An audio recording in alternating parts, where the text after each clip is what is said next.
ഇന്ന് തന്നെ ഡൗൺലോഡ് ചെയ്യൂ. കാണൂ നിങ്ങളുടെ ഫേവറേറ്റ് ഷോസ്. അപ്പോ ഇതിന്റെ ഡിസ്ട്രിബ്യൂഷൻ ഏറ്റെടുക്കുന്നവന് കൊയ്ത്ത് കാലമാണല്ലോ. ലാപ്ടോപ്പ് വിതരണത്തിന്റെ മേൽനോട്ടം ദീപകിന് കിട്ടിയിരുന്നെങ്കിലോ? ഈ കാര്യമൊന്ന് പറഞ്ഞു നോക്കിയാ പ്രതാപനത് അംഗീകരിക്കൂ? ഒരു കുഴപ്പവും വരില്ല അമ്മേ. അത് നമുക്ക് അന്യവിടുന്നല്ലോ.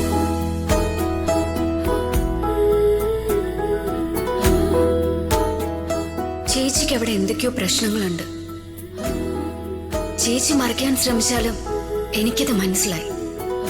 പക്ഷെ ഇപ്പൊ അതിവിടെ പറയണോ? വേണ്ട. ഞാൻ ഇന്നലൊരു ദുസ്വപ്നം കണ്ടു, മോള് കരയുന്നതായിട്ട്. അതാ അമ്പലത്തിൽ പോയി വഴിപാട് കഴിപ്പിച്ചതിന് ശേഷം ഞാൻ കുഞ്ഞിനെ കാണാൻ പോയത്. ദൈവം അനുഗ്രഹിച്ച് അവക്കവിടെ പരമസുഖ. ആ സുഖമൊക്കെ ഞാൻ ശരിയാക്കി കൊടുക്കാം. അവനെയും അവളെയും തകർക്കാനുള്ള മിസൈലുകൾ ഞാൻ ശരിയാക്കുന്നുണ്ട്. വരട്ടെ. ഒരേ ഒരു കുറ്റബോധം എനിക്കുള്ളൂ അമ്മേ. ഒരു അച്ഛന്റെ സ്നേഹം എനിക്ക് അവൾക്ക് കൊടുക്കാൻ പറ്റിയിട്ടില്ല.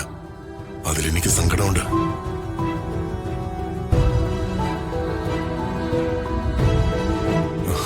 എന്തോ എന്റെ മനസ്സും സാഹചര്യമൊക്കെ അങ്ങനെ ആയിപ്പോയി.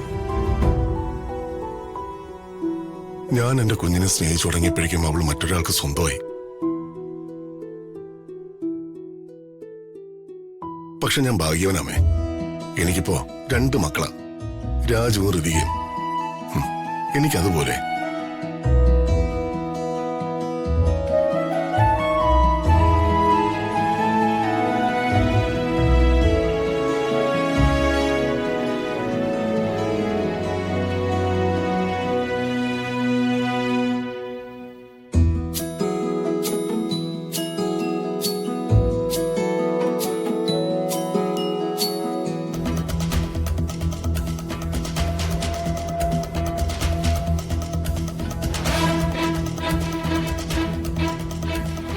വീട്ടിലൊരു സ്വസ്ഥതയുമില്ല, സമാധാനവുമില്ല.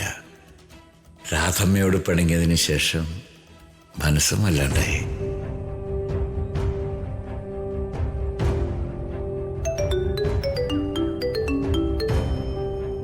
പത്മാവതി മാഡമുള്ള റിയ മാഡത്തിന്റെ വിവരങ്ങൾ ചോദിക്കാനായിരിക്കും.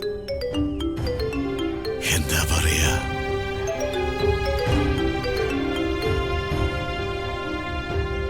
ഹലോ, ഞാനാ വേണോട്ടാ, പത്മ. മനസ്സിലായി. മാഡം എവിടെന്നാ? ഡാൻസ് സ്കൂളിൽ നിന്നാണോ? അല്ല വേണോട്ടാ. പിന്നെ എന്തുണ്ട് മാഡം വിശേഷം? എനിക്ക് വേറെ വിശേഷങ്ങളൊന്നുമില്ല.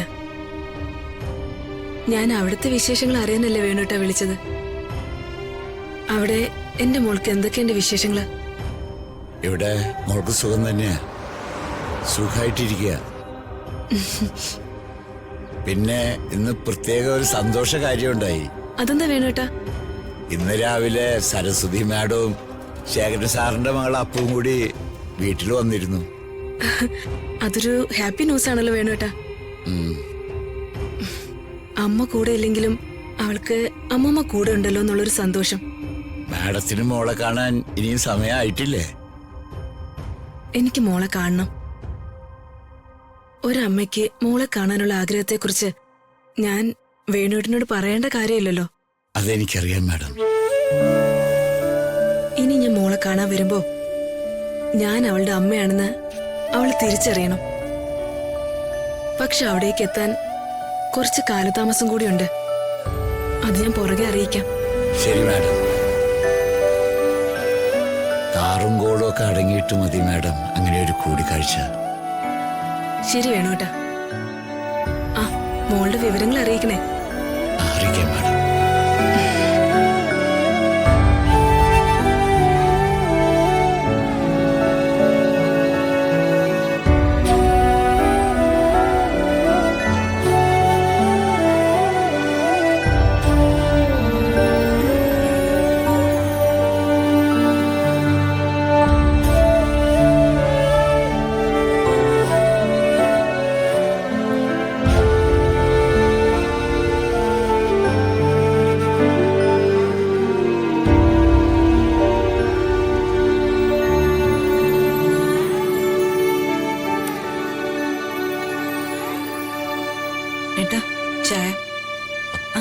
രാജു, ഞാൻ നിന്നെ നോക്കിയിരിക്കുകയായിരുന്നു. എന്താ മാഡം? ഋതുമോളുടെ വിശേഷങ്ങൾ അറിയാൻ. ആ, സുഖമായിട്ടിരിക്കുന്നു മാഡം. ആ, ശരി രാജു. രാജു, സർ, നമുക്ക് എത്രയും പെട്ടെന്ന് നടപ്പിലാക്കേണ്ടത് ഈ ഫയലിലെ കാര്യങ്ങളാണ്. ഈ ഫയൽ ഒന്നുകൂടി എനിക്ക് പഠിക്കാനുണ്ട്.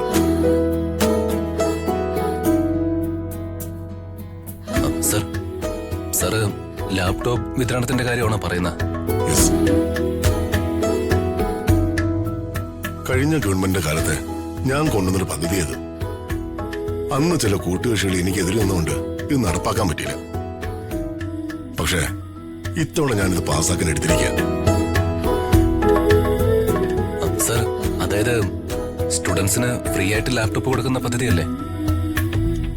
എല്ലാ സ്റ്റുഡൻസിനും ഇല്ല. 8th സ്റ്റാൻഡേർഡ് മുതൽ +2 വരെ പഠിക്കുന്ന എല്ലാ സ്റ്റുഡൻസിനും നമ്മൾ ലാപ്ടോപ്പ് ഫ്രീ ആയിട്ട് കൊടുക്കുന്നത്. ഏത് കമ്പനിയുടെ ലാപ്ടോപ്സ് ആണ് സാറേ നമ്മൾ വിതരണത്തിന് എടുത്തിരിക്കുന്നത്? അത് ഇതുവരെ ഒന്നും തീരുമാനിച്ചിട്ടില്ല. കുട്ടികൾക്ക് ഈ സിസ്റ്റം കൊടുക്കുമ്പോൾ കുറഞ്ഞത് 10 കൊല്ലത്തെങ്കിലും കംപ്ലൈന്റ് ഒന്നും വരരുത്. അതാ ഞാൻ ഉദ്ദേശിക്കുന്നത്. ഈ ന്യൂസ് അറിഞ്ഞ് പല കമ്പനികളുടെ ഓഫേഴ്സ് വരുന്നുണ്ട്. വിതരണം ആർക്ക് കൊടുക്കണമെന്ന് നമുക്ക് പിന്നെ തീരുമാനിക്കാം. നീയും അതിനെക്കുറിച്ച് ശരിക്കും ആലോചിക്കുക. സർ, ഇലക്ട്രോണിക്സ് ഉപകരണമാണ്. ഗ്യാരണ്ടിയും വാറന്റിയും ഉള്ളതേ നമ്മൾ തിരഞ്ഞെടുക്കാവൂ. നമുക്ക് ചതി പറ്റരുത്.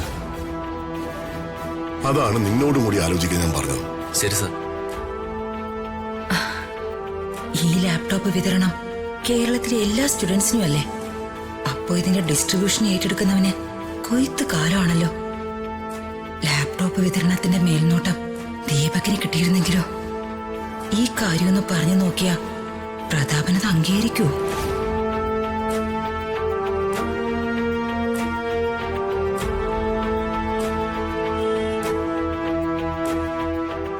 ഇത് നമ്മുടെ കമ്പനിക്കിട്ട് കിട്ടിയ വലിയ അടിയായി പോയല്ലോ. ഈ ലാപ്പിന്റെ കാര്യമല്ലേ തരുണ് പറയുന്നേ? അതേന്നെ, ജീനിയസ്. ഈ മോഡല് വലിയ കംപ്ലൈന്റാ. ഇതൊരൊറ്റ ഒരെണ്ണം മാർക്കറ്റിൽ വിറ്റഴിക്കാൻ പറ്റിയിട്ടില്ല. കംപ്ലൈന്റ് ആണെന്ന ന്യൂസും ഫ്ലാഷായി. കമ്പനിക്ക് വലിയ നഷ്ടമായി പോയല്ലോ തരണേ. 10,000 സിസ്റ്റം നമ്മുടെ ഗോഡൌണിൽ കെട്ടിക്കിടക്കുന്നു. ഇത് മൊത്തം വിറ്റഴിക്കാൻ മറ്റൊരു ഐഡിയ ഉണ്ട്. ഐഡിയയോ? യെസ്, ജസ്റ്റ് ഒരു ഐഡിയ. എങ്ങനെ പ്രാക്ടിക്കൽ ആവും അറിയില്ല. ഐഡിയ എന്തായാലും കേൾക്കട്ടെ. പ്രാക്ടിക്കലാക്കാൻ പറ്റുമെന്ന് നമുക്ക് ആലോചിക്കാമല്ലോ.